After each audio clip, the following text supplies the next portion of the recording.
Paolo Cilone, ecco un'interessante iniziativa in ricordo di un uomo del Sol dell'Avvenire, Tommaso Amodeo. Oggi si è presentato il libro con illustre personalità, fra cui l'onorevole Bersani, ma anche il figlio, autore appunto della pubblicazione. Io conosco Tommaso Amodeo attraverso i libri scritti dal figlio, c'è un rapporto straordinario nel ricordo tra il figlio e il padre, tant'è vero che il figlio è venuto più di una volta ad Agrigento a fare ricerche per vedere all'interno della questura o all'interno della caserma dei carabinieri o dell'archivio storico notizie e documenti riguardanti il genitore, perché il genitore subì il confino all'isola di Lipari e poi è stato il primo sindaco della Liberazione, quindi un socialista convinto e soprattutto non amava tanto il rapporto all'interno tra comunisti e socialisti, perché cercava sempre l'autonomia socialista nei confronti dei comunisti, non voleva essere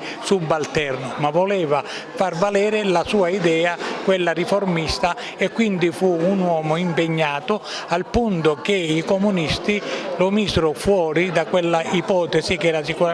la sua elezione a senatore della Repubblica. Però è stato un grande militante e soprattutto è stato un grande dirigente della provincia agrigentina, quindi merito a questo uomo se noi oggi dobbiamo parlare di uomini del Sol dell'Avvenire. Posso dirle perché l'ho scritto,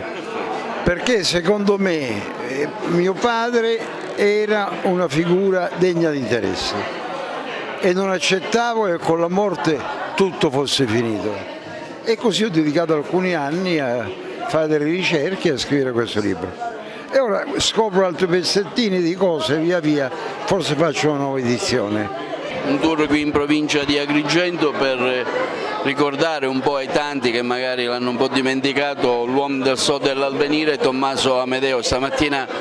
a Sambuca, oggi ad Agrigento. Sì, una figura straordinaria che consente di leggere la vicenda storica e politica della sinistra in questa regione e anche in Italia. È un personaggio di grandissima passione politica, civile,